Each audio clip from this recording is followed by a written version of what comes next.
네, 오늘 이 시간에는 우리가 함께 기도의 자리로 나아가십시오. 이와 같은 제목으로 하나님의 말씀에 은혜를 나누도록 하겠습니다. 네, 하나님께서는 우리를 하나님의 앞에, 하나님 앞으로 우리를 나아오기를 하나님은 기뻐하십니다. 즉 하나님 앞에 나아간다는 건 하나님과 교제하는 자리인 기도의 자리 가운데로 우리를 하나님께서 부르시기를 원하신다는 거죠. 하나님이 우리와 가장 하고 싶으신 것이 무엇일까요? 그것은 교제하는 거죠. 하나님 아버지와 자녀와의 그 관계가 친밀한 사귐을 누리는, 친밀한 교제를 누리는 그와 같은 자리 가운데로 우리를 인도하시는 것이 하나님이 원하시는 일입니다. 여러분, 교제한다라고 하는 건 하나님과 교제하는 방식, 이 교제하는 것은 하나님과 교통하는 방식입니다. 우리가 하나님과 어떻게 교통할까? 우리가 하나님과 어떻게 대화를 할까? 그 방식은 바로 기도, 교제하는 자리 가운데로 나아가는 기도라고 하나님 말씀하셨어요. 여러분이 하나님과 대화하고 싶다면, 하나님과 여러분이 소통하고 싶다면 여러분이 어떻게 해야 된다고요? 기도의 자리 가운데로 나아가야 된다라고 하나님께서 말씀하셨습니다. 하나님은 우리에게 기도하라라고 명령하셨습니다. 누구는 해도 좋고 안 해도 좋은 것이 아니라 모든 하나님의 자녀들은, 자녀된 이들은 다 기도해야 된다라고 하나님께서 말씀하셨어요.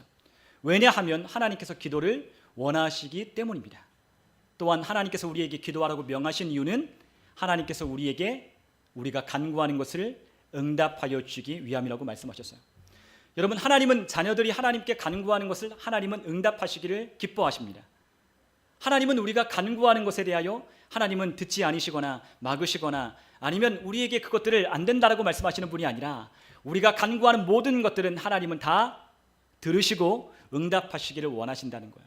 물론 하나님의 뜻이냐 아니냐가 중요하겠지만 우리가 하나님 앞에 기도하러 나아갈 때, 하나님 앞에 우리가 대화할 때, 교제할 때 하나님은 우리의 모든 기도를 항상 듣고 계신다라고 예수님께서 말씀하셨던 것처럼 우리의 기도는 하나님이 항상 듣고 계시기에 하나님은 우리를 기도하는 자리 가운데로 나오기를 원하신다는 거예요.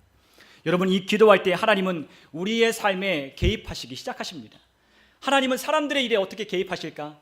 그것은 우리가 기도할 때 하나님께서 인간의 삶 가운데 하나님의 역사를 이루시고 나타내시는 거예요. 그런데 누구를 통해 그 일을 하시죠? 하나님의 사람들을 통하여 그 일을 하시는 거예요. 여러분, 하나님은 이 세상 가운데 이 땅에 하나님의 뜻을 이루어가는 일을 하나님은 기뻐하십니다. 그런데 그 권한을 누구에게 주느냐? 바로 기도하는 사람에게 하나님은 그 권한을 주시는 거예요. 이 세상을 하나님은 변화시키시를 원하십니다. 하늘에서 그러한 것처럼 땅에서도 그러하도록 하나님의 뜻이 이 땅에서도 이루어지도록 하나님은 우리를 통해 일하시기를 원하십니다. 그러나 그 합법적인 권한을 누구에게 준다고요? 기도하는 사람에게 하나님은 주시는 거예요. 기도하고 구하는 사람에게 하나님의 뜻을 이 땅 가운데 나타내도록 하나님이 허락해 주시는 겁니다. 여러분, 그렇기 때문에 우리가 기도하는 것이 굉장히 큰 힘을 가지고 있다는 걸 우리가 기억할 필요가 있어요. 여러분, 우리가 기도하는 것은 굉장한 힘이 있습니다.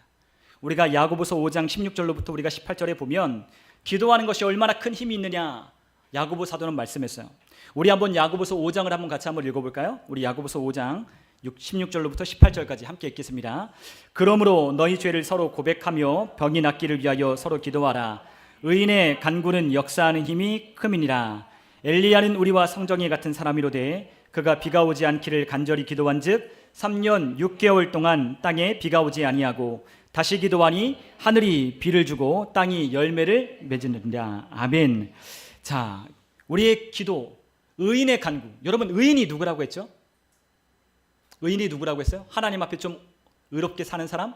좀 하나님 앞에 좀 우리가 믿음으로 사는 사람? 그런 사람이 의인이라고 했나요?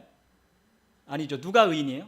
예수 그리스도의 십자가의 보혈로 죄 사함 받은 모든 이들이 다 의인이라고 하나님 말씀하셨어요. 우리의 의로는 하나님 앞에 설 수 없기에 예수님이 우리를 의롭게 하셨다라고 하셨어요. 우리의 죄 때문에 그분이 십자가에 못 박히시고 우리를 의롭다 하시기 위하여 그분이 십자가에서 죽으시고 부활하셨다라고 우리에게 말씀하신 것처럼 그분이 우리를 위하여 부활하심으로 말미암아 우리 모든 믿는 자를 의롭다라고 말씀하셨습니다.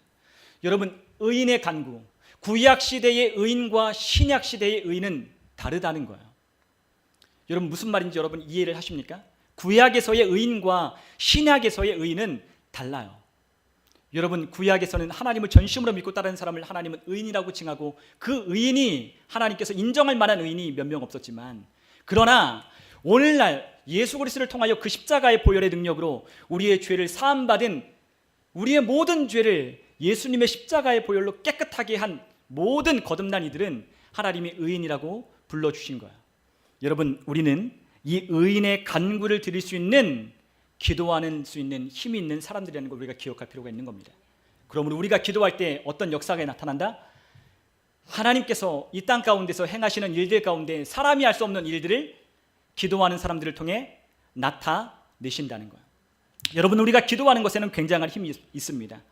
우리가 기도하지 않고서는 결코 볼 수 없는 일들을 하나님은 기도하는 자들을 통해서 하나님은 보이신다는 거예요. 우리는 우리 자신뿐만이 아니라 우리 주변에 있는 사람들을 변화시키기 위하여 하나님이 우리를 불러주셨어요. 여러분, 우리 한 사람만 변화하는 것이 아니라 변화된 그리스도인을 통하여 다른 세상에 있는 사람들을 변화시키도록 우리를 불러주셨어요. 여러분, 우리가 그들을 변화시킬 수 있는 힘이 어디 있어요? 기도하는 데 있다라고 하나님 말씀하시는 거예요.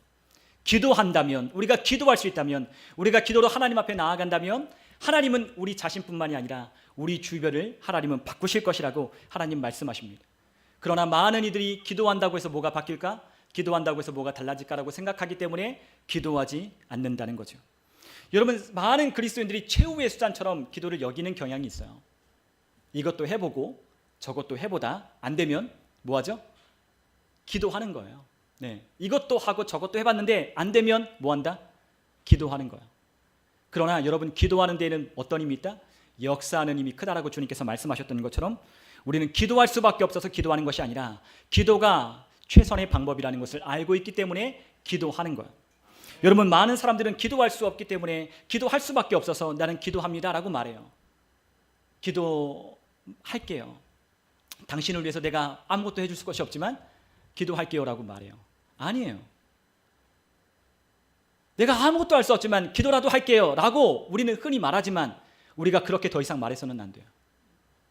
내가 이것도 해보고 저것도 해봤지만 이제는 더 이상 할 게 없어서 기도할게요 라고 하는 게 아니라 우리는 왜 기도해야 된다? 기도하는 가운데 역사하는 힘이 크다라는 것을 하나님이 말씀하셨기 때문에 우리는 그 약속을 믿고 우리는 기도하는 거예요. 아, 기도하면 내가 하는 것보다 훨씬 더 강력한 역사가 일어나는구나. 내가 하는 것보다 하나님이 도우시면 더 큰 일을 할 수 있겠구나. 아, 내가 하는 것 외에 하나님이 도우시면 사람이 할 수 없는 일을 하나님은 하게 하시는구나 라는 것을 우리가 이 기도를 통해서 우리가 깨닫고 이해하고 하나님 앞에 나아가야 한다는 거죠. 많은 사람들이 그저 할 수 없어서 기도한다? 우리는 더 이상 그런 생각을 갖고 기도하는 것이 아니라 아, 기도하면 바뀌는구나, 기도하면 달라지는구나, 기도하면 하나님이 역사하시는구나 라는 것을 믿고 우리는 기도의 자리 가운데로 나아가야 되는 거예요. 여러분, 기도는 확실한 변화를 일으켜요. 그래서 엘리야도 우리와 똑같은 인간이라고 했어요. 여러분, 엘리야도 우리와 똑같은 인간이죠. 똑같은 인간이에요. 똑같은 감정을 지니고 성격을 지닌 인간이에요. 그러나 그가 간절하게 기도한 즉 어떻게 되었다고요? 3년 6개월 동안 비가 오지 않고 또 간절히 기도한 즉 그 땅에 비가 내리고 땅이 열매를 맺었다고 했어요. 여러분, 우리도 기도하면 이렇게 될 수 있다라고 주님께서 말씀하시는 거예요. 기도하는 이에 역사하는 힘이 크다라고 말씀하시는 이 기도를 우리가 항상 해야 된다라고 말씀하십니다. 여러분, 우리는 기도하는 시간을 시간 낭비하는 시간이다라고 생각하면 절대로 시간 낭비한다 생각하면 안 돼요. 우리는 이 기도하는 시간이 하늘로부터 우리의 상황과 환경을 변화시키기 위한 능력을 주시는 시간이라고 믿고 또한 하늘로부터 오는 힘을 공급받는 시간이라 여기며 우리는 기도하는 자리 가운데로 나아가야 됩니다. 여러분, 우리가 히브리서 4장 15절로부터 16절에 보면 우리에게 이렇게 말씀하십니다. 우리 다 같이 한번 히브리서 4장을 함께 읽어보겠습니다. 우리에게 있는 대제사장은 우리의 연약함을 동정하지 못하실 리가 아니요 모든 일에 우리와 똑같이 시험을 받으시니로되 죄는 없으시니라. 그러므로 우리는 긍휼하심을 받고 때를 따라 돕는 은혜를 얻기 위하여 은혜의 보좌 앞에 담대히 나아갈 것이니라. 아멘. 여러분, 때를 따라 돕는 은혜를 얻기 위하여 긍휼하심을 얻은 자들, 여러분, 우리는 다 하나님의 아들로 말미암는 긍휼하심을 얻은 자죠. 우리 모두는 다 하나님의 긍휼하심을 얻은 자들입니다. 그런 모든 구원받은 하나님의 은혜로 말미암아 죄를 사함받은 하나님의 자녀들은 때를 따라 돕는 은혜를 얻기 위하여 하나님의 은혜의 보좌 앞으로, 은혜의 왕자 앞으로 나아갈 자격이 있는 거예요. 여러분, 우리는 때를 따라 돕는 은혜를 얻기 위하여 하나님이 우리를 부르시고 계셔요. 여러분, 이 은혜라고 하는 건 우리의 삶의 모든 일들을 잘 되게 하는 거예요. 여러분, 하나님의 은혜를 입고 하나님의 호의를 입는다는 건 우리의 삶 가운데 우리의 능력이 증가하는 거예요. 여러분, 하나님의 은혜를 입잖아요. 여러분의 삶에 하나님의 은혜가 입히면 여러분의 능력이 증대하게 될 거예요. 여러분의 은혜가 입히면 여러분의 삶에 잘 되는 일이 있을 거예요. 여러분이 하나님의 은혜를 받으면 여러분의 삶에 기쁨이 있을 거예요. 은혜는 여러분의 모든 것들을 상승하게 하고 달라지게 하고 변화시키는 힘이에요. 우리는 그것을 통칭하여 하나님의 은혜라고 부르는 거죠. 여러분, 하나님의 호의를 하나님은 우리에게 주신다고 약속하셨어요. 우리가 지난주에도 하나님 말씀을 나눴지만 하나님은 우리의 삶에 날마다 뭐 한다고 하셨죠?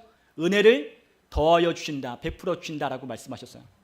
하나님은 모든 거듭난 하나님의 자녀들에게 매일마다 하나님의 은혜를 신실하게 베풀어 주시는 하나님이시라고 말씀하셨습니다. 여러분, 그렇기 때문에 때를 따라 돕는 은혜를 얻으려면 어떻게 해야 될까요? 하나님의 은혜의 보좌 앞으로 나아가야 되는 거예요. 은혜의 보좌 앞으로 하나님의 그 은혜가 우리 삶 가운데 흐르도록, 하나님의 은혜가 우리의 삶 가운데 덧입혀지도록, 우리의 삶 가운데 그 은혜가 흐르도록 하나님의 은혜의 보좌 앞으로 나아가야 된다는 거죠. 여러분, 우리가 똑같은 그리스도인이지만 하나님의 은혜가 여러분들의 삶 가운데 덧입혀진 사람들과 그렇지 않은 사람들의 차이가 있어요. 여러분의 삶이 하나님의 은혜가 덧입혀지면 여러분의 삶이 하나님마다 잘 되어지는 일이 있어요. 내가 특별한 어떤 노력을 내가 기울이지 않아도 하나님께서 함께하여 주시는 호의로 두르시는 그 은혜 가운데 하나님의 돕는 역사가 있다는 거예요. 여러분, 왜 우리를 다른 사람들이 우리에게 호의를 베풀까요? 왜 우리가 하는 일에 은혜를 입는 사람들을 만날까요? 왜 우리가 하나님의 은혜 가운데 있을 때 왜 우리의 삶에 좋은 일이 일어날까요? 그것은 하나님의 은혜가 여러분들 가운데 흐르고 있기 때문이에요. 그러므로 우리의 삶 가운데 하나님의 은혜가 항상 우리의 삶 가운데 흐르도록 우리는 그 하나님의 은혜 가운데 나아가야 되는 거죠. 하나님은 그 은혜의 자리로 우리를 어떻게 하신다? 초대하고 계십니다. 여러분, 기도는 이러한 하나님의 초청에 응한 사람들이 누리는 유익이에요. 누가 누린다고요? 하나님의 초청에 응한 사람이 누리는 유익이 바로 기도의 자리 가운데로 나아가는 사람의 하나님이시는 은혜입니다. 여러분, 우리는 기도에 대한 생각을 완전히 바꿔야 돼요.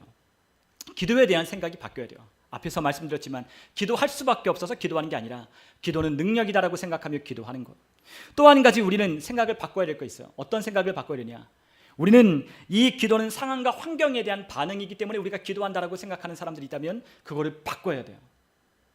앞에와 앞에 일맥상통하는 이야기죠. 상황이 어렵기 때문에, 환경이 그렇기 때문에 나는 기도한다? 아니요, 그렇게 기도하는 게 아니에요. 무엇 때문에 기도하냐? 하나님이 우리를 은혜의 자리 가운데로 초청하여 주셨기 때문에 내가 기도한다라고 여러분이 생각을 바꿔야 돼요. 그게 바꾸는 게 필요해요. 상황 때문에 나는 어쩔 수 없이 기도해. 나는 기도할 수밖에 없어서 기도해. 나는 너무나 힘들고 어렵기 때문에 나는 기도할 수밖에 없어서 기도해. 그게 아니라 하나님께서 우리에게 날마다 그 은혜를 더하여 주시려고, 그 은혜를 베푸시려고 우리를 부르시는 하나님의 그 자비로우신 손길을 우리가 외면하지 말고 하나님의 초청에 응하는 그와 같은 기도의 성격을 바꾸는 것이 필요하다는 거예요. 여러분, 기도는 하나님이 우리를 초청하시는 거예요. 어쩔 수 없기 때문에 너 기도해 라고 하는 게 아니라 하나님이 날마다 우리에게 그 은혜와 호의를 덧입혀 주려고 우리를 부르시고 계시는 거예요. 그러한 하나님의 사랑에 여러분들이 반응하셨으면 좋겠어요. 여러분, 우리는 기도하는 것이 하나님과 교제하는 것이라고 했어요. 여러분, 우리가 무엇인가 기도하는 목적이 물론 간구하여 응답받는 것일 수도 있어요. 그러나 그보다 더 중요한 기도의 목적은 하나님과 교제하는 거예요. 기도는 하나님과 교제하는 거예요. 하나님은 여러분들과 교제하기를 원하셔요. 여러분, 한번 예를 들어 한번 생각해 보죠. 여러분들 만약에 예결이가 우리 윤정은 집사님에게 이 교제하는 것, 우리 엄마와 우리 예결이가 교제할 거예요. 부모와 자식 간의 교제가 있을 거예요. 그런데 예결이가 엄마한테 교제하러 나아갈 때마다, 대화를 할 때마다 뭔가 엄마한테 좋은 것을 얻어내기 위하여 엄마한테 이쁜 말을 하면 엄마가 더 좋은 것을 주고, 엄마한테 내가 잘 보이면 엄마가 더 많은 것을 해줄 줄 알고 교제한다고 생각해봐요. 그거는 완전히 잘못된 접근이에요. 우리 예결이가 그렇지 않아도 윤정은 집사님은 예결이에게 항상 좋은 것을 줄 거예요. 전제부터 잘못된 거예요. 그렇죠? 시작부터 잘못된 거예요. 여러분, 우리가 하나님과 어떠한 관계를 맺기 위하여, 우리가 하나님과 관계를 더 좋기 위하여 기도한다? 그게 아니에요.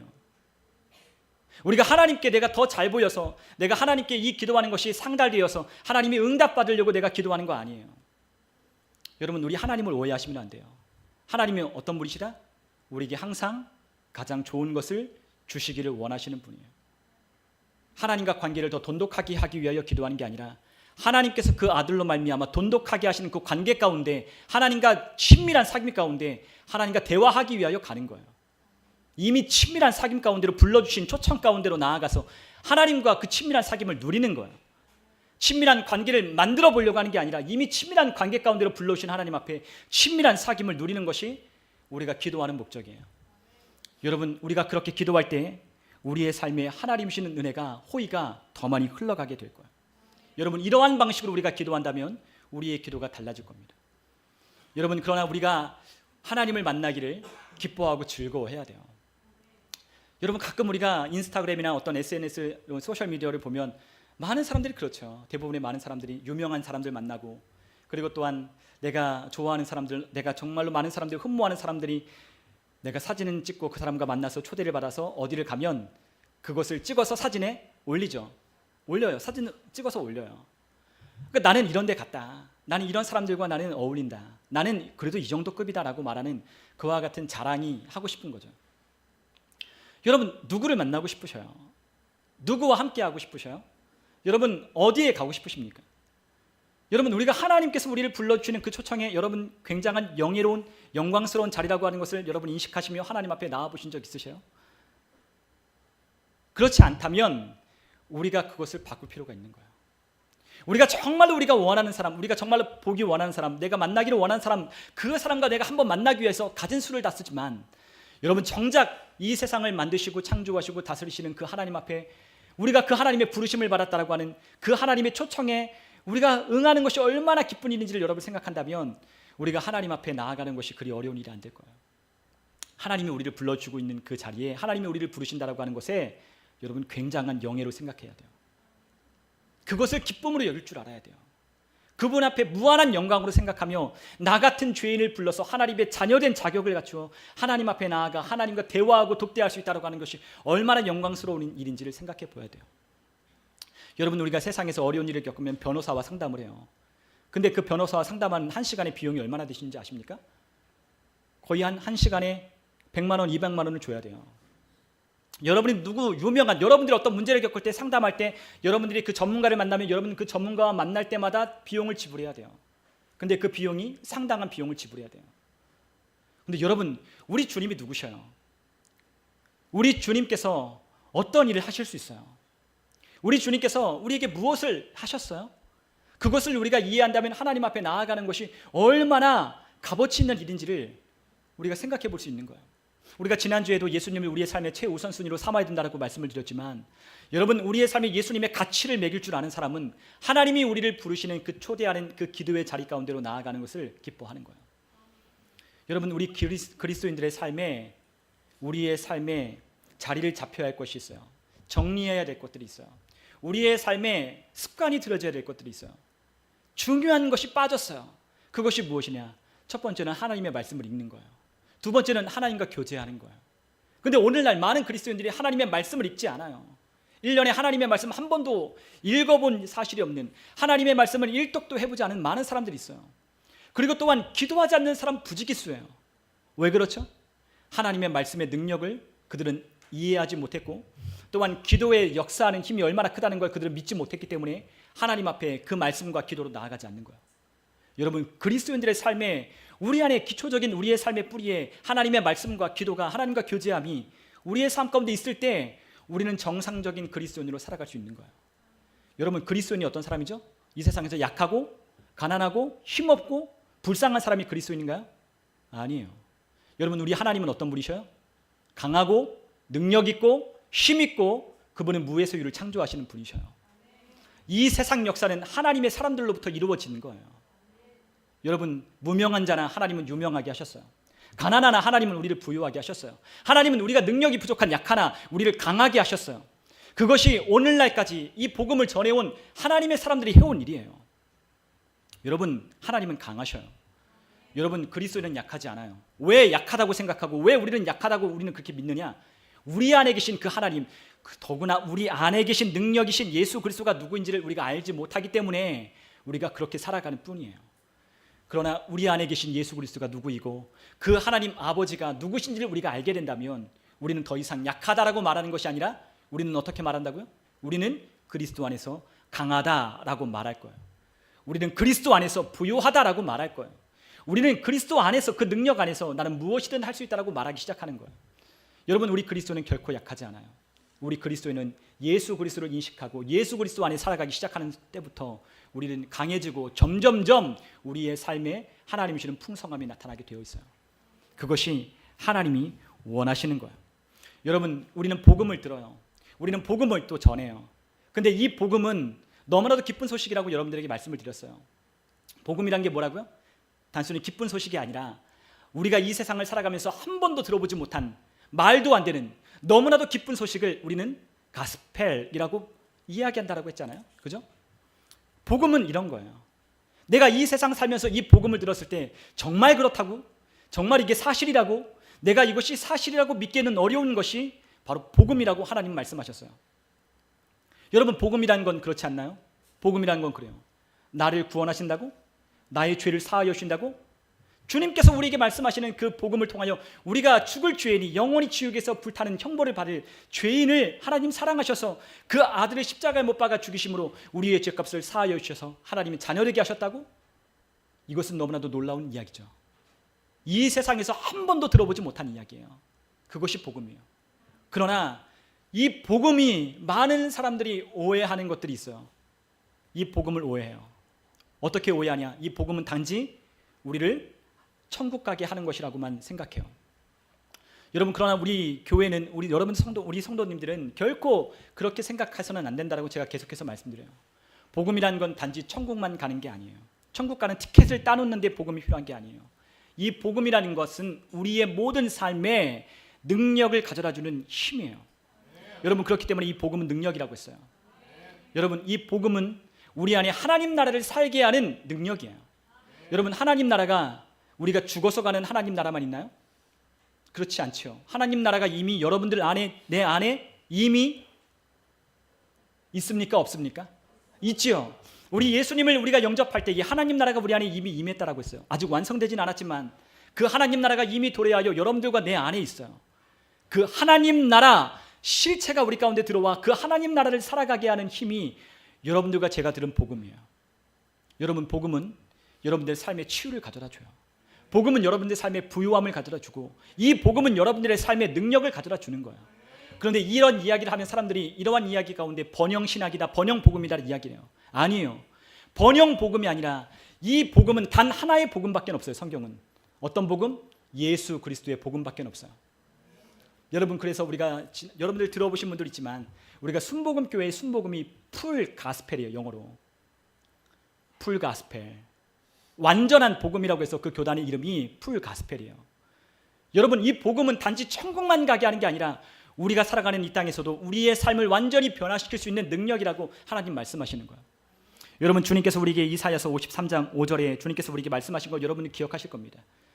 그가 찔림은 우리의 허물 때문이요 그가 상함은 우리의 죄악을 인함이라. 그가 징계를 받음으로 우리가 평화를 누리고 그가 채찍에 맞음으로 너희가 나음을 입었도다. 주님 우리에게 말씀하셨어요. 여러분, 우리가 예수 그리스도를 믿고 난 후에 하나님께서 우리에게 주는 이 은혜가 무엇이냐? 바로 우리에게 치유를 가져다 주는 거예요. 어떤 이는 이것이 영적인 치유만을 생각하는 사람들이 있겠지만 주님은 그렇지 않으셨어요. 예수님이 이 땅에 오셔서 주님께서 병든 자를 짊어지고 친히 연약한 것을 짊어지셨다라고 예수님이 그것을 직접 입으로 말씀하셨어요. 병들을 짊어지신다라고 주님께서 말씀하셨어요. 여러분은, 그분은 십자가에서 우리의 모든 죄값을 지불하셨어요. 우리의 죄로 말미암아 오는 고통들이 있어요. 우리의 죄로 말미암아 오는 저주들이 있어요. 그러나 예수님은 그 십자가에서 우리의 모든 죄와 저주를 해결하셨어요. 우리의 죄값을 이미 지불하셨기 때문에 우리의 치유를 담당하시는 거예요. 여러분, 예수님은 우리를 고치셨고 예수님은 우리 안에 생명을 가져오셨어요. 예수를 믿는 자들에겐 영생을 주신다라고 말씀하셨습니다. 영생이라고 하는 건 영원한 생명이 우리 가운데 있다는 거예요. 근데 그 영생이 영원한 천국에 가는 생명을 말하는 것만이 아니라 우리가 지금 이 순간 하나님 나라를 살아가는 데 필요한 생명을 우리에게 공급해 주셨다는 것을 의미하는 거예요. 우리 거듭난 그리스도인들 안에 뭐가 있다고요? 영생. 영생은 누구에게로부터 왔어요? 하나님 아버지께로부터 왔어요. 하나님 아버지께로부터 온 그 생명을 우리에게 주셨다는 거예요. 여러분, 우리 거듭난 이들 안엔 그 생명이 있어요. 그 생명이 있기 때문에 하나님의 말씀에 반응하고, 그 생명이 있기 때문에 하나님의 말씀에 가슴이 뛰고, 그 생명 때문에 하나님께서 우리에게 생명의 역사를 일으켜 가시는 거예요. 살아 역사하는 그리스도인, 살아 역사하는 그리스도인, 멈춰 있고 머물러 있는 그리스도인이 아니라 살아 역사하는 생명이 있는 그리스도인으로 하나님이 우리를 거듭나게 하신 거예요. 여러분, 또한 그것만이 아니라, 그것만이 전부가 아니에요. 주님은 우리의 삶에 저주를 짊어지셨어요. 더 이상 우리의 삶에 가난이나 고통이나 우리 약함을 주님은 원하시지 않기 때문에 그것을 해결하셨다고 말씀하셨어요. 여러분, 우리가 고린도후서 8장 9절을 한번 여러분 다 성경을 한번 찾아서 한번 읽어보면 좋겠는데요. 고린도후서 8장 9절 말씀입니다. 우리 고린도후서 8장 9절 함께 읽어보면 좋겠어요.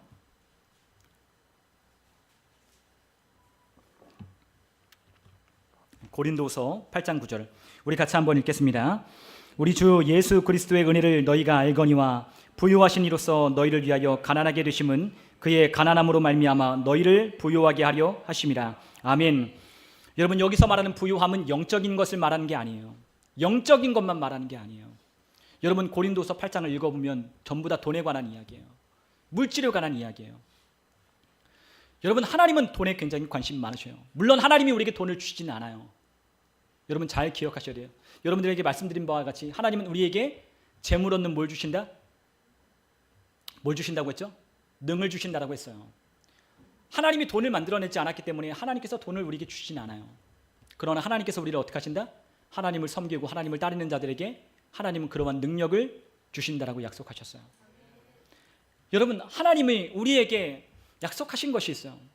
예수님이 우리를 위하여 친히 가난하게 되셔서 우리의 모든 율법의 저주를 그분이 친히 담당하셔서 우리를 부요하게 하셨다라고 주님께서 말씀하시는 거예요. 여러분, 나중에 시간 되시는 분들은 여러분 고린도후서 8장을 읽어보시면 좋겠어요. 여러분, 우리의 삶에 어려움을 겪고 있는 분들이 계십니까? 그러면 여러분들, 우리의 삶에 그분이 대신 우리를 위하여 가난하게 되셨다는 것을 우리가 받아들여야 돼요. 그리고 그분이 우리를 왜 가난하게 되셨는지 우리가 그것을 이해한다면 우리는 더 이상 가난하게 율법의 저주 아래 우리는 살아갈 필요가 없는 거예요. 여러분, 우리를 하나님은 부유하게 하시게 하기 위하여 예수님을 친히 우리의 모든 율법의 저주를 담당하게 하셨어요. 여러분, 우리의 삶에 하나님은 우리가 병들거나 가난하거나 우리가 약한 것을 하나님은 원치 않으셔요. 여러분들 육신의 부모를 한번 생각해 보시오. 여러분들의 자녀가 약하기를 원하십니까? 절대로 그렇지 않을 거예요. 여러분들의 자녀가 가난하기를 원하십니까?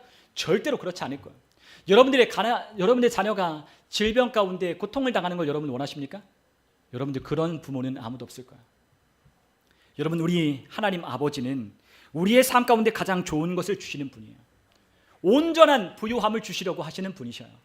그렇기 때문에 예수님을 통하여 여러분들의 또한 저의 모든 율법 아래 있던 모든 죄를 예수님께서 친히 담당하셔서 우리를 해방케 하셨어요. 여러분, 그렇기 때문에 우리는 어디 아래 있다? 새 언약 아래 있다라고 말씀하시는 거예요. 그러나 우리는 또다시 이 새 언약의 의미를 모르는 사람들은 자꾸만 우리의 옛사람, 옛 과거로 다시 돌아가요. 우리 예수님을 통해서 이미 완성된 사역으로 끝내신 일들, 그 하나님이 주신 은혜를 그들은 이해하지 못했기 때문에 또다시 돌아가요. 주님, 나를 고쳐주세요. 주님, 나 좀 부유하게 해주세요. 주님, 나 좀 이렇게 좀 되게 해주세요. 주님은 우리에게 그렇게 말씀하지 않았어요. 예수님을 통해서 하나님께서 이루신 일이 무엇인지를 보라라고 말씀하시는 거예요. 여러분, 그 이야기를 여러분들이 이해하기 원한다면 서신서를 많이 읽어보시면 그 안에 새 언약 아래 있다는 것이 무엇인지를 이해할 수 있게 되는 거예요. 그리스도 예수 안에, 여러분들이 그리스도 예수 안에 있다라고 하는 것이 얼마나 큰 하나님의 은혜인지를 여러분이 깨달을 때에 여러분들의 삶이 하나님과의 관계가 바뀌기 시작하는 거예요.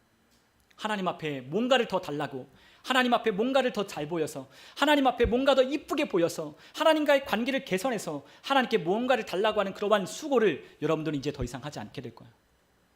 이제는 어떻게 하느냐? 그분이 나에게 언제나 좋은 것을 주시는 선하신 아버지이심을 믿고 하나님 앞에 기쁨으로 날마다 나아가게 될 거예요. 여러분, 하나님을 그렇게 대하실 수 있어야 돼요. 하나님을 어렵게 생각하시면 안 돼요. 하나님을 불편하게 여기시면 안 돼요. 하나님 앞에 나아가는 것이 왠지 꺼리껴지면 안 돼요. 하나님이 나를 부르신다라고 하는 그 부르심에 여러분들 기쁘게 나아가는 하나님의 자녀가 되어야 한다는 거죠. 여러분들 이미 여러분들의 죄를 예수님 십자가에 못 박았어요. 예수님은 여러분들에게 의가 되게 하기 위하여, 하나님의 의가 되게 하기 위하여 예수님이 여러분들을 위해서 죄값을 갚아주셨다고 했어요. 여러분들을 보시는 하나님은 여러분들을 뭐로 보시느냐? 하나님의 의로 보신다라고 말씀하셨어요. 하나님의 의. 여러분들이 잘나서, 제가 잘나서, 여러분들 우리가 날마다 선행을 하고 하나님의 말씀을 따라 순종해서? 아니요. 누구 때문에? 여러분들과 제 안에 계신 예수 그리스도 때문에 하나님이 우리를 여전히 의롭게 보시는 거예요. 그러나 우리는 또 죄를 짓고 하나님 앞에 뭔가 꺼리끼는 일을 하면 우리는 또 어떻게 되죠? 우리는 또다시 정죄를 받고 죄책감에 휩싸여서 하나님의 자녀가 된 하나님 아들로 말미암은 완성된 사역 아래 있는 것이 아니라 또다시 뒤로 돌아가기 시작해요. 뭔가 또 하나님과의 관계를 개선해보고 하나님께서 이러한 것을 기뻐하지 않으시니 이러한 것을 통해 내가 하나님을 기쁘게 함으로 하나님께서 나의 삶의 저주와 진노를 끝내시도록 뭔가 노력을 한다는 거죠. 여러분, 절대로 그렇게 돌아가시면 안 된다는 거예요. 우리의 삶은 이미 예수님의 십자가에 완성된 사역 아래 여러분이 거듭난 하나님의 자녀가 되었다는 하나님의 법적인 선언, 더 이상 정죄하지 아니하시고 여러분들의 삶에 더 이상 열등감이나 여러분의 삶에 죄책감이 없이 하나님의 의로우심 가운데 여러분을 불러주셨다는 그 완성된 그리스도의 사역 가운데 여러분들이 나아갈 때 여러분들은 하나님과의 관계 속에서 기쁨 가운데서 하나님과 친밀한 관계를 누리기 시작하는 거예요.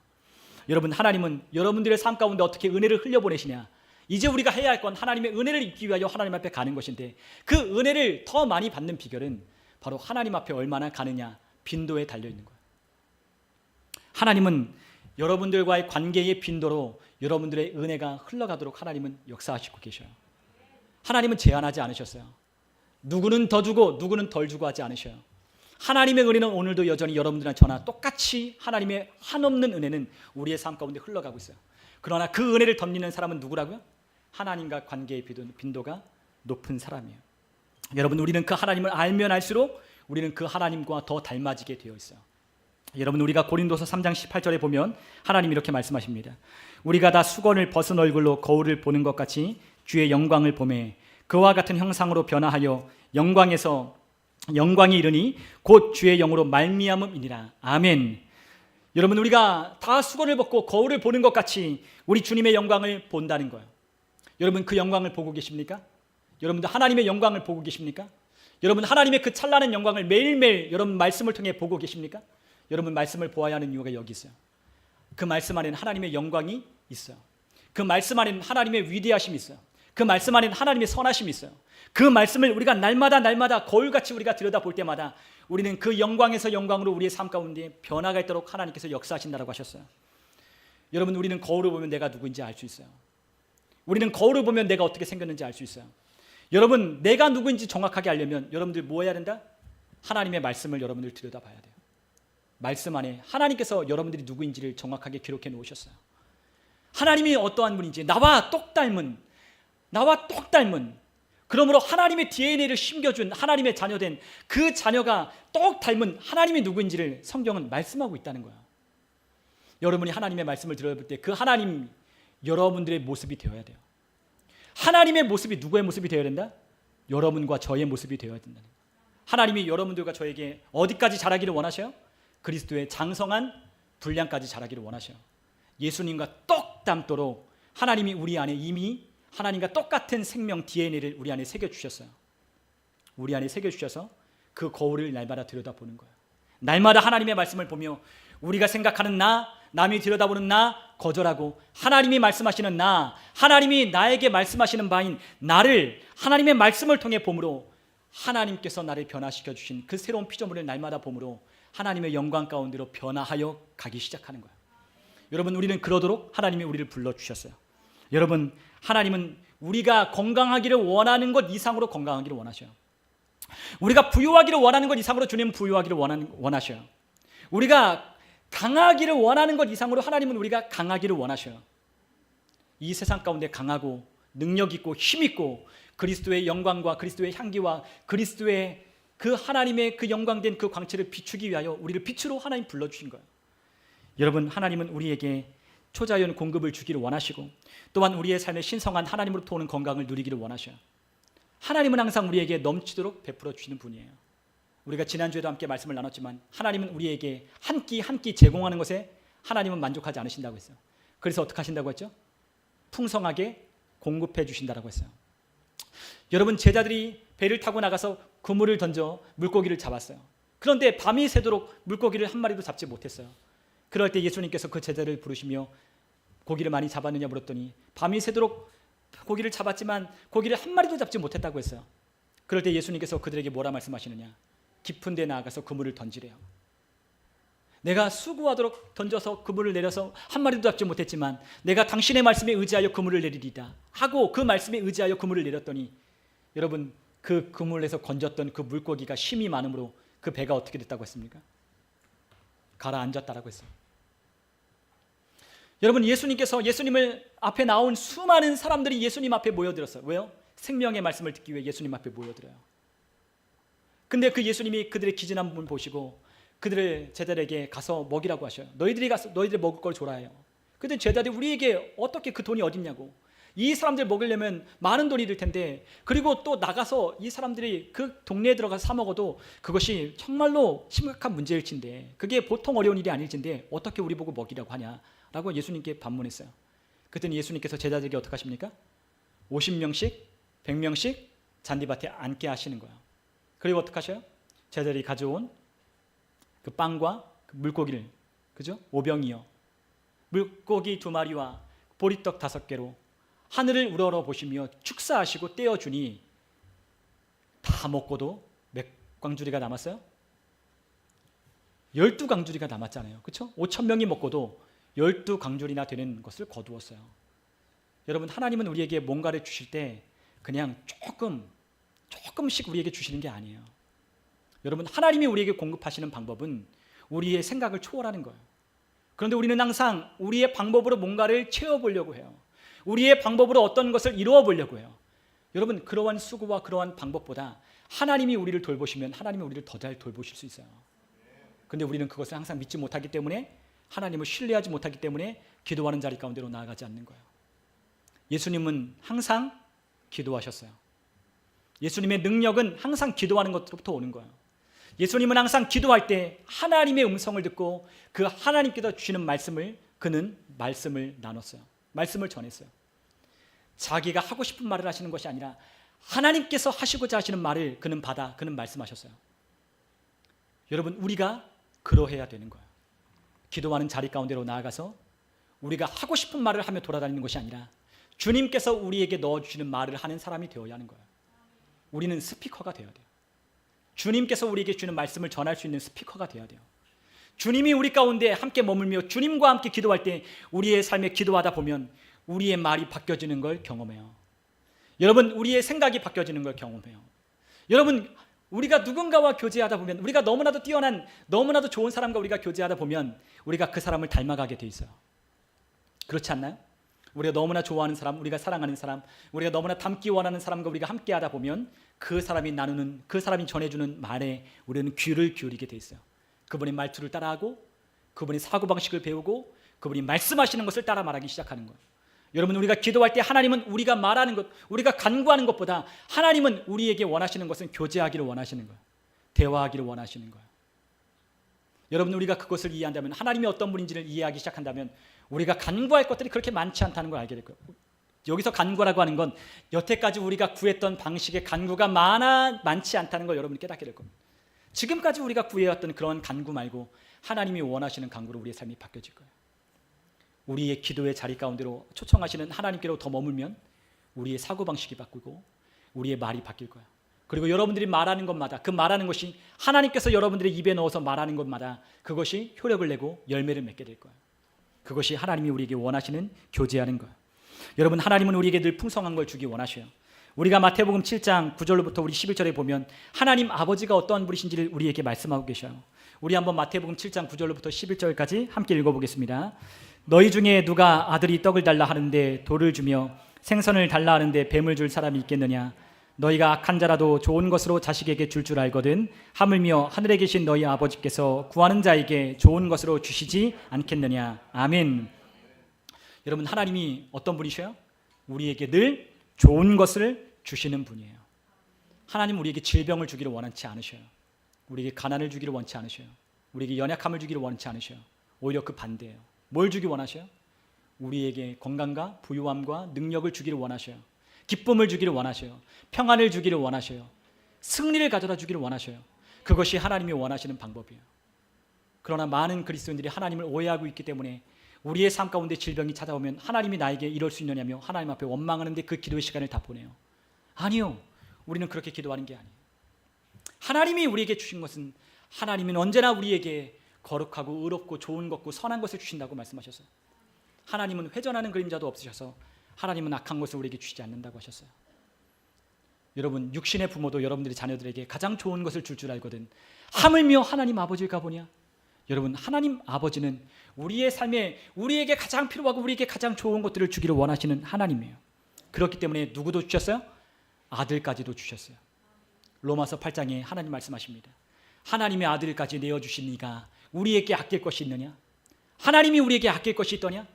우리는 하나님을 매우 쫀쫀하게, 매우 하나님을 편협하게, 매우 하나님이 고집 불통이처럼 우리가 그렇게 하나님을 생각하지만 하나님은 그러한 분이 아니셔요.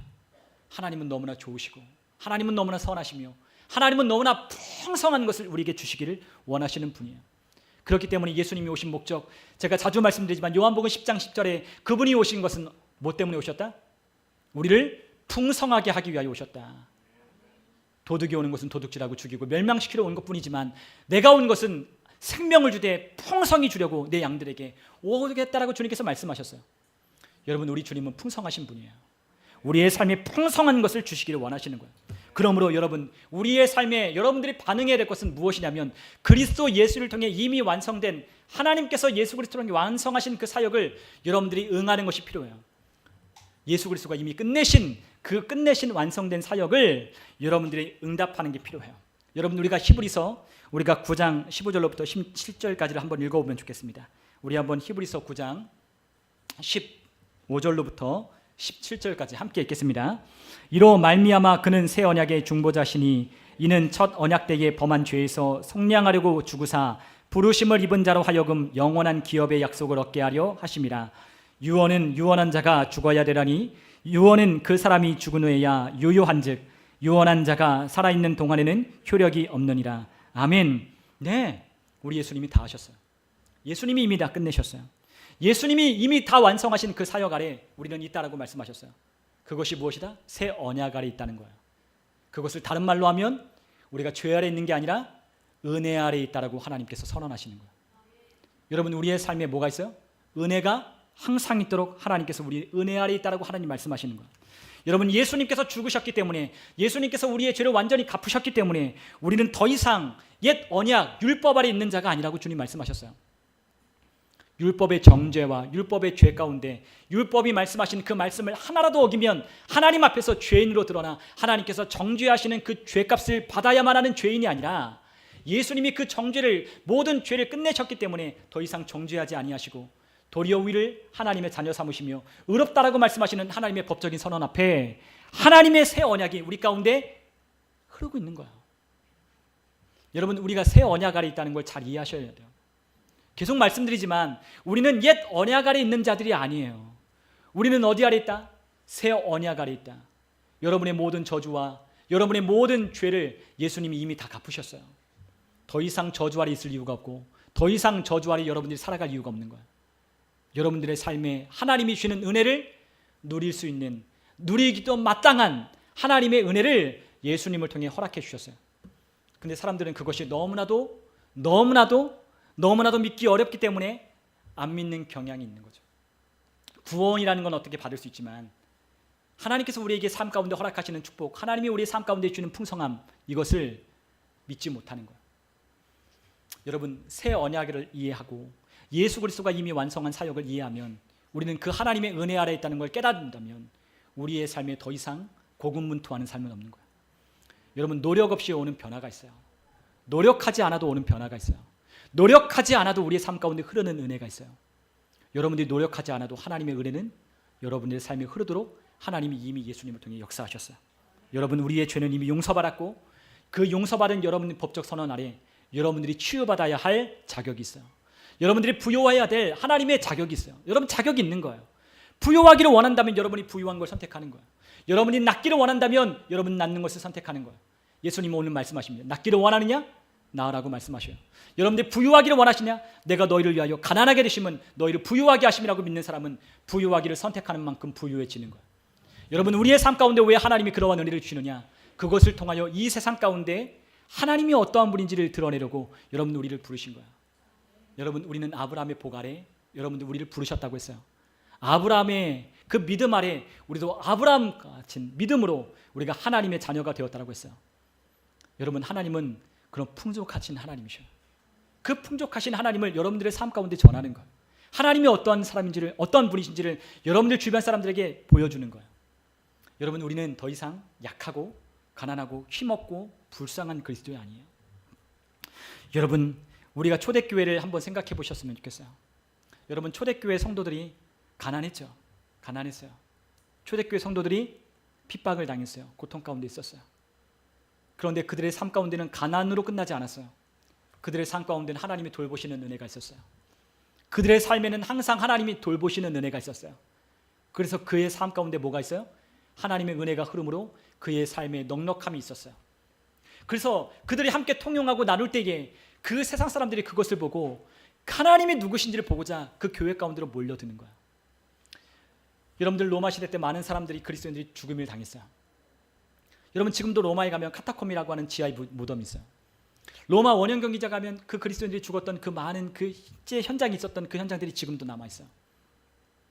그런데 그 많은 그리스도인들이 그 죽임을 당하고 핍박을 당할 때 그들이 어떠했을까? 그들이 도망다니고 그 핍박을 그들은 저주하고 그 하나님을 믿은 것들을 후회했을까요? 아니요, 그렇지 않았어요.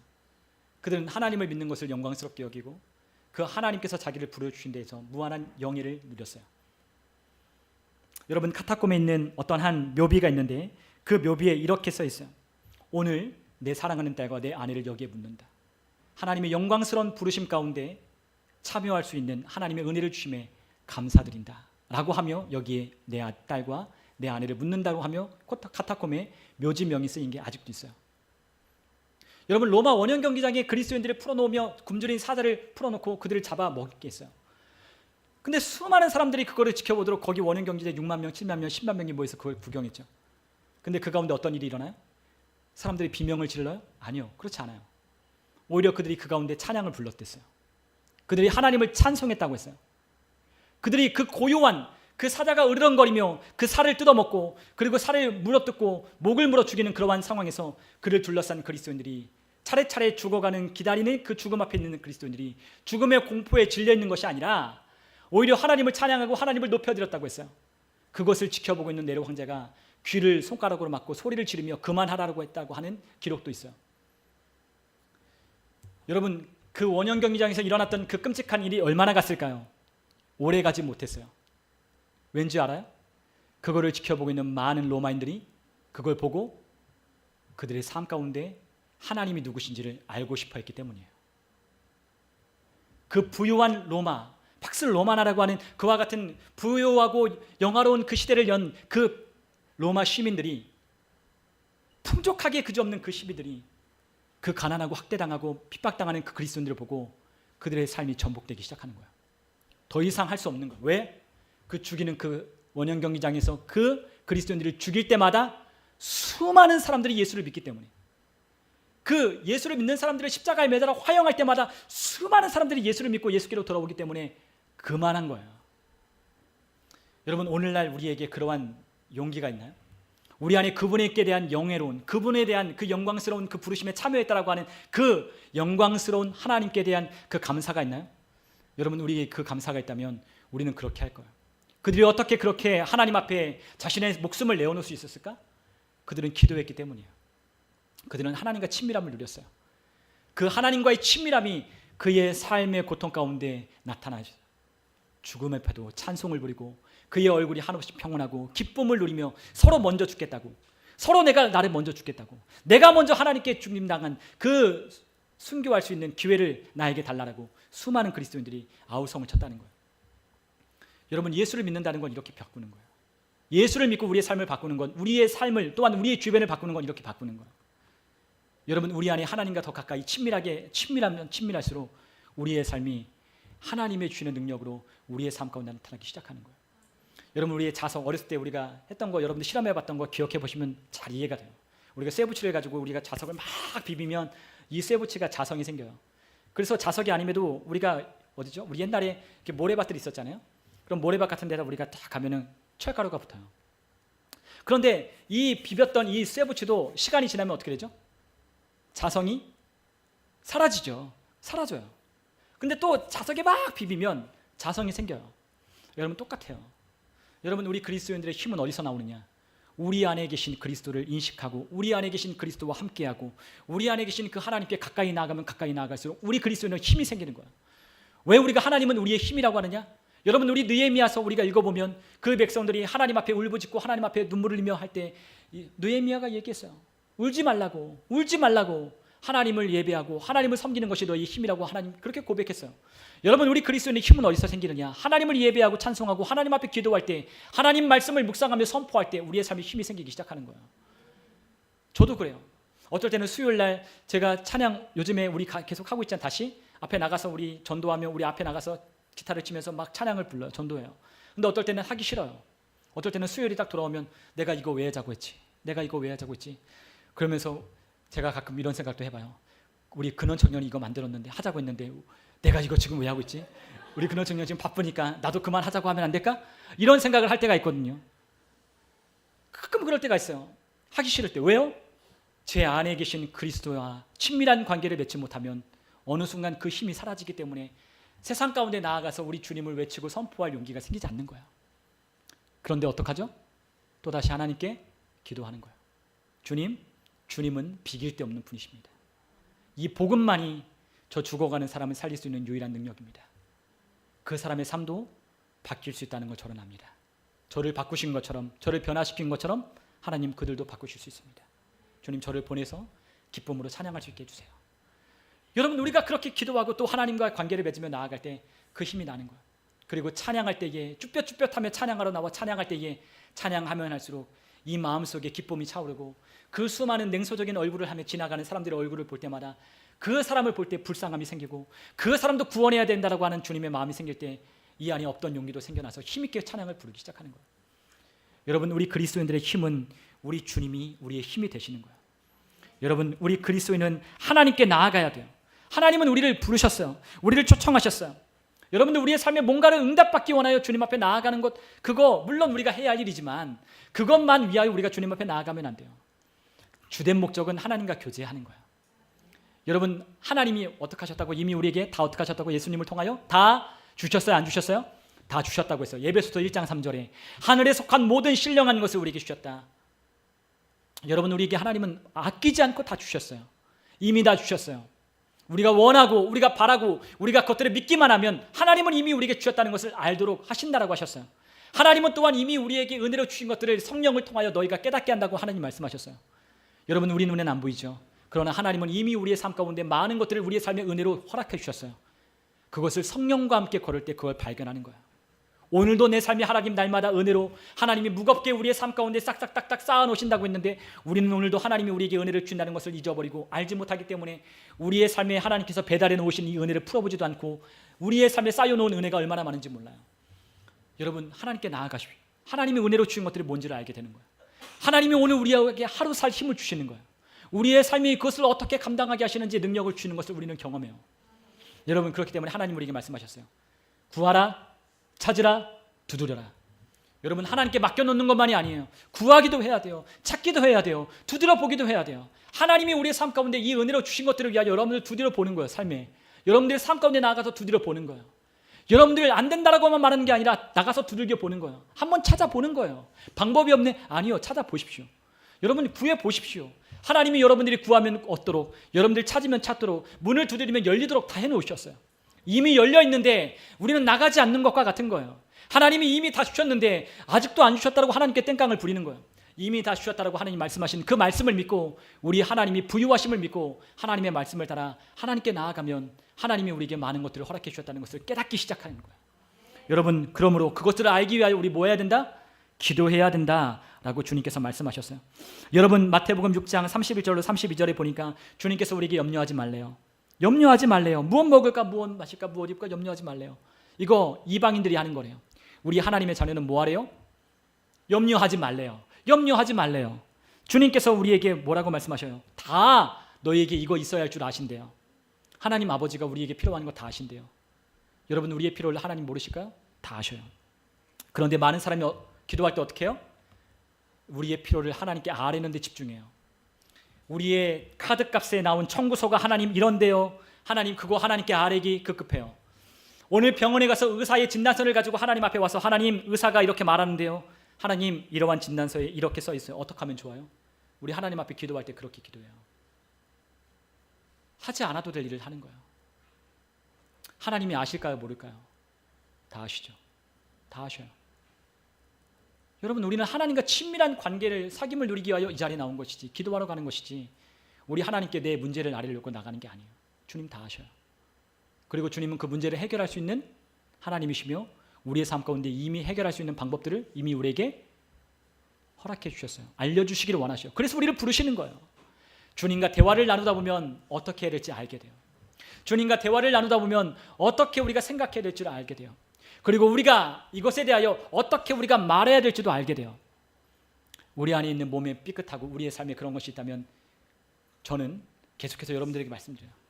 하나님의 말씀을 선포하는 거예요. 예수님이 이미 2000년 전에 십자가에 못 박혀 우리의 죄값을 갚아주셔서 채찍에 맞으심으로 우리의 모든 것을 주님께서 감당하셨다. 내 안에 있는 모든 질병은 떠나갈지어다. 너가 있어야 할 권리가 없다. 예수님이 내 삶의 주인이시다. 그리고 주님께서 우리에게 말씀하신 대로 마가복음 16장에 병든 자에게 손을 얹는지 믿는 자에게는 이런 표적이 따르리니 말씀하신 그 말씀대로 저도 제 몸에 손을 얹고 기도하는 거예요. 체했으면 체한 곳에 손을 얹고, 어깨가 아프면 어깨에 손을 얹고, 제 삶에 문제가 있는 곳마다 손을 얹고, 허리가 아프면 허리에 손을 얹고 기도하는 거예요. 이미 나았다라고 믿고, 이미 기도하고 구한 것은 받은 줄로 믿는다 믿고 하나님이 하셨음을 고백하며 감사하는 거예요. 여러분, 우리가 기도할 때 하나님께 얼마나 많은 감사를 드려야 되는지 아십니까? 하나님께 얼마나 찬양을 드려야 되는지 아십니까? 하나님께 여러분 기도할 때 얼마나 많은 사랑의 고백을 해야 되는 줄 아십니까? 무언가를 달라고, 무언가를 나리고, 무언가를 부족해서, 무언가가 문제가 있어서 하나님 앞에 아뢰는 걸 이제 그만하셨으면 좋겠어요. 다 하셔요. 다 하셔요. 그것에 시간 낭비하지 마셔요. 여러분들, 하나님이 원하시는 것, 하나님이 어떠한 분이신지를 여러분들 기억해 보셔요. 하나님이 여러분들에게 예수님을 통해서 어떤 일을 하셨는지를 여러분들 기억해 보셔요. 그러므로 여러분들 그것을 고백하는 거예요. 하나님 감사합니다. 주님 저를 고쳐주셔서 감사합니다. 주님 저를 부욕해 주셔서 감사합니다. 주님 저에게 능력을 주셔서 감사합니다. 주님 저에게 전도할 수 있는 문을 열어주셔서 감사합니다. 주님 저에게 기쁨을 주셨고 평안을 주셨고 사랑할 수 있는 용기를 주셔서 감사합니다. 우리에게 주신 것을 대하여 하나님께 감사하는 거예요. 주님 사랑한다 말하면 주님은 나에게, 여러분들에게 나도 너 사랑한다라고 말씀하실 거예요. 주님이 여러분들에게 감사를 받으시면 주님은 여러분들에게 그 감사하는 것에 더 넘치도록 하나님의 은혜를 베푸실 거예요.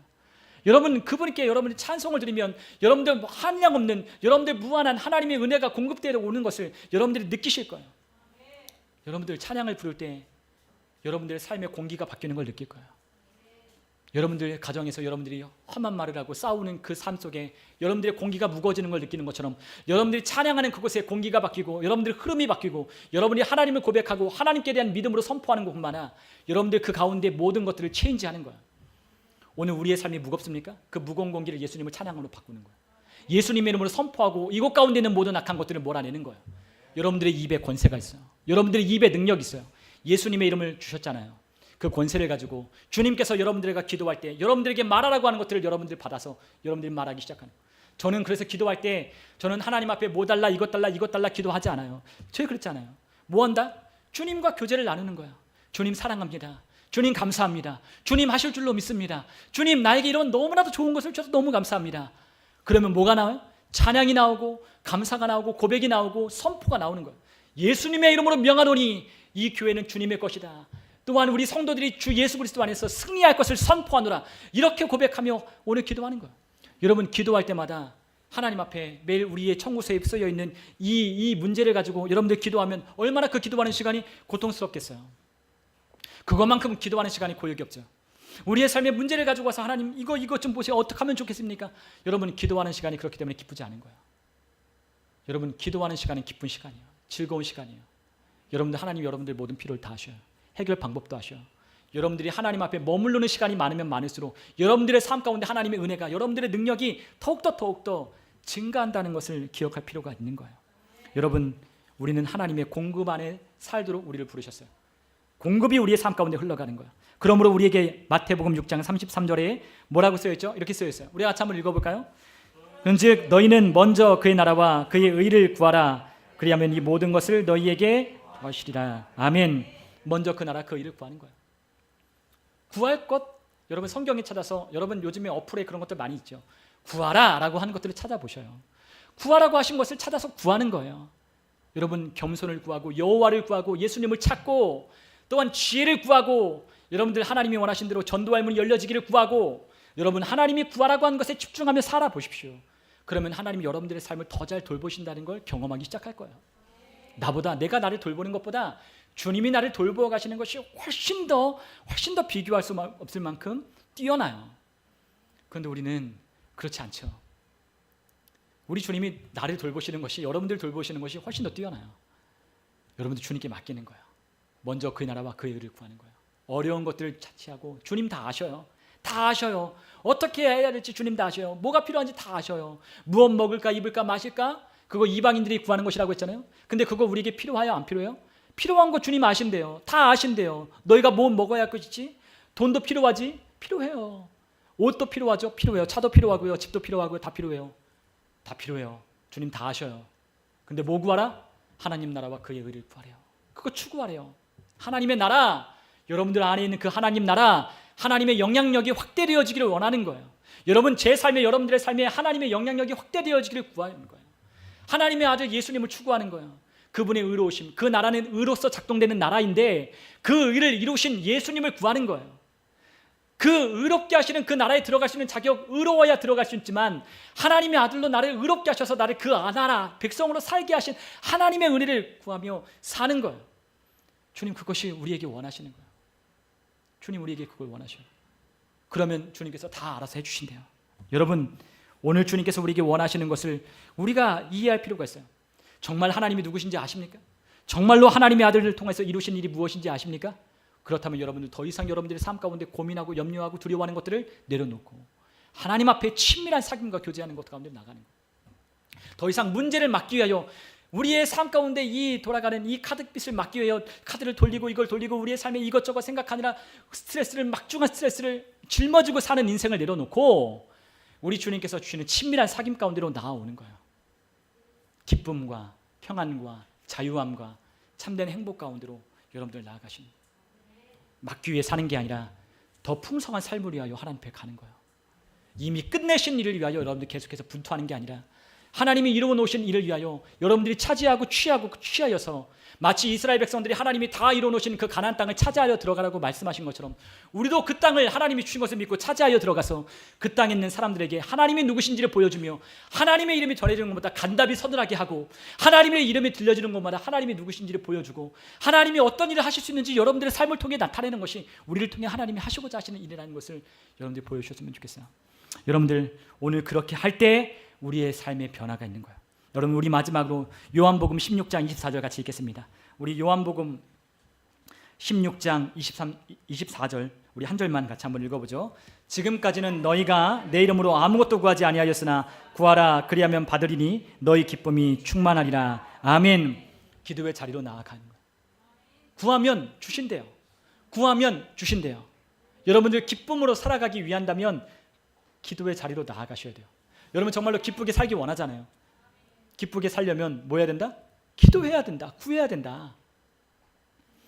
이렇게 간단한 방법이 있는데도 안 구한다고요? 그러면 여러분들 손해인 거예요. 하나님은 여러분들 강제하지 않으신다고 했죠? 절대로 하나님 여러분들 강제하지 않으셔요. 하나님이 여러분들 강제하지 않으셔요. 우리가 선택하는 거예요. 기쁨이 있기를 원하는 사람은 기쁨이 있는 자리로 나아가는 거예요. 여러분들의 삶에 부유하기를 원하는 자는 부유함을 택하는 거예요.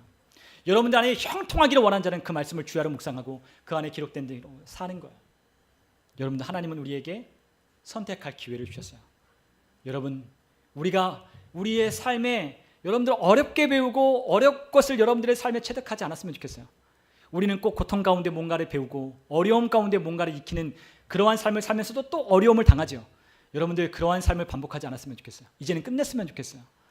우리 주님께서 더 좋은 길을 제시하고 계세요. 우리에게 더 좋은 길을 보이신다라고 했어요. 여러분들 그 길을 따라 가시면 좋겠습니다.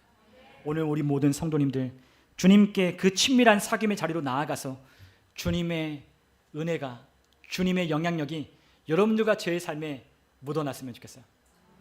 그래서 그 자리 가운데 가서 나오면 여러분들의 얼굴이 해같이 빛나고, 여러분들이 그 가운데 나갔다 오면 여러분들의 말이 바뀌고, 여러분들이 그 가운데 갔다 오면, 주님께 앞에 갔다 오면 여러분들 안에 할 수 없다라고 하는 이 좌절감이 아니라 주님은 못하실 것이 없네, 주님은 다 하실 수 있네, 주님은 나를 통해 일하시네, 주님은 나를 통해 이 세상 가운데 빛으로 비추시네, 주님은 나를 통해 손을 뻗으시네, 주님은 나를 통하여 그곳에 가게 하시네. 여러분, 주님은 여러분들을 통해 표현하고 싶으셔요. 단지 몇 분 기도하는 것으로 여러분들의 삶에 하나님의 영향력이 나타나지 않아요. 단지 몇 분 우리의 삶이 하나님 앞에 갔다 왔다고 해서, 몇 분 우리가 기도한다고 해서 여러분들의 삶에 하나님의 영향력이, 하나님의 여러분들의 그 말씀이 여러분들의 삶에 묻어나지 않아요. 기도하는 시간이 필요해요. 기도하는 것을 여러분 헛되게 생각하지 마셔요. 모든 능력 있는 사람들, 모든 신약교회의 성도들, 모든 상황을 이기고 환경을 전복시키고, 그리고 그 세상을 바꾸고 사회를 바꾸고 또한 그 나라를 바꾸고, 우리 히브리서 11장에 있는 말씀처럼 그 믿음으로 세상을 바꿨던 모든 사람들은 다 기도하는 사람들이었어요. 여러분들, 저와 여러분들이 기도하는 사람들 되셨으면 좋겠습니다. 기도하는 것이 어렵고 힘들고 복잡하고 그리고 또한 어려운 일이라 생각하지 마십시오. 성경을 읽는 것, 기도하는 것, 여러분과 제 삶에 하나님이신 은혜인 줄 믿고 기도하는 자리 가운데로, 기쁨의 친밀한 자리 가운데로 나아가시는 저와 여러분 다 되시기를 주님의 이름으로 축원합니다. 우리 함께 시간 기도하겠습니다.